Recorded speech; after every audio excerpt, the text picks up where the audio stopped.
Şimdi bipolar bozuklukla ilgili daha çok bizim Türkçesini de bilerek ilerlememiz lazım. İki uçlu bozukluk diyoruz. Ona da ne diyoruz? İşte manik, depresif deniyor halk arasında. Genelde insanlar depresyonun ne olduğunu çok iyi biliyorlar.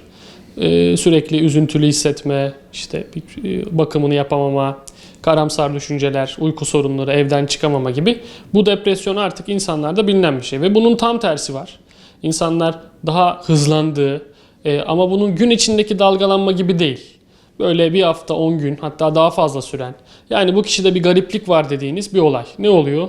Kişi çok az uyku uyuyor ama uyumasına, yani az uyumasına rağmen sürekli enerjik, hiç durmadan konuşan, cümleleri birbirine bağlayamayan, çok fazla para harcayan belki. Çünkü mesela hazza yönelik şeyler daha fazla olur burada. Kişi çok fazla para harcadığı için sonuçta onun da bir gerginliği oluyor. Hem keyif veriyor ama pişmanlık yaşıyor.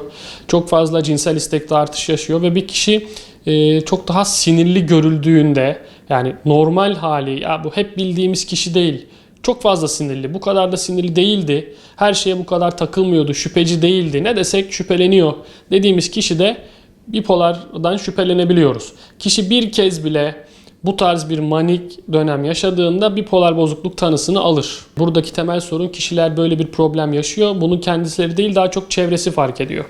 Depresyon yaşayan bir insan genelde bunu kendisi fark ediyor ama mani dediğimiz bu işte çok sinirli, şüpheci, çok konuşkan, enerjik durumda kişiler tedavi olmalarını gerektiğini düşünmüyorlar. Yani bu bir problem değil diyor. O yüzden geç geliyorlar.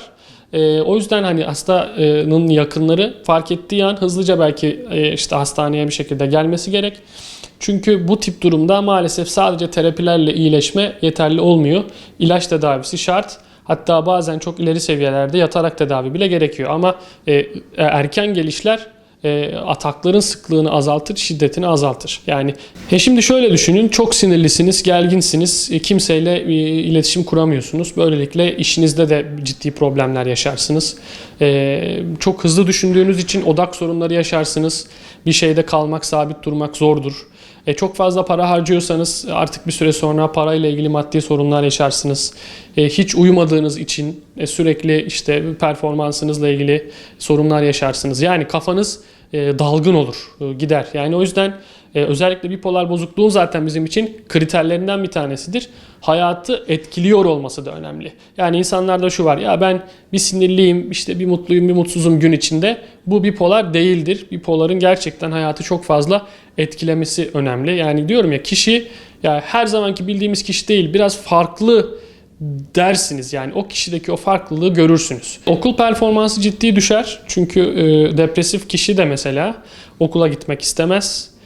Haliyle, çünkü dikkatini de veremez. Okula karşı motivasyonu gitmiştir. İşle de ilgili az önce dediğim gibi çok sinirli olunca, uykusuz olunca insanlarla da anlaşamaz. Ya da insanların söylediklerinden hep bir anlam çıkartır, alınır. Bazen halüsinasyonlar bile görür. Böyle olunca da iş hayatı da iyice imkansız olur. Yöneticisiyle, iş arkadaşıyla, altlarıyla, üstleriyle tartışır.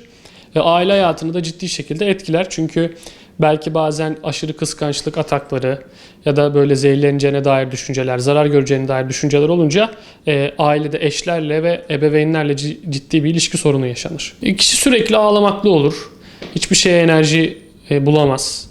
Sürekli yatar, kolunu kaldıracak hali olmaz, düşünemez, beyni durmuş gibidir yani.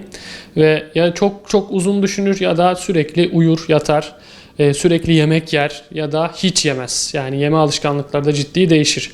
Yani duygu durumunu kişinin yüz ifadesinin çökkünlüğünden bile anlayabiliriz. Ya çünkü şöyle, hem genetik pay var burada, hem stresli yaşam olayları var. Düzenli doktor takibiyle beraber atakları ciddi şekilde önleyebiliyoruz. Yani bir kişi bir kez atak yaşadıktan sonra, bu depresyon ya da mani atağı olabilir, tekrarlama oranı artabiliyor tedavisiz kaldığında.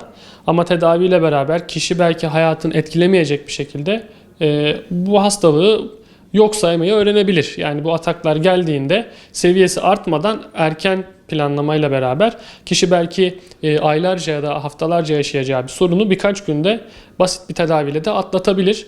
Çok yani sürdürülemeyen tedavilerde yatış kısmını mecbur kılabiliyoruz. Ama olay yatışa ya da başka tedavilere gitmeden erken doktora başvurulması ciddi şekilde tedavide olumlu yanıta bize sebep olur.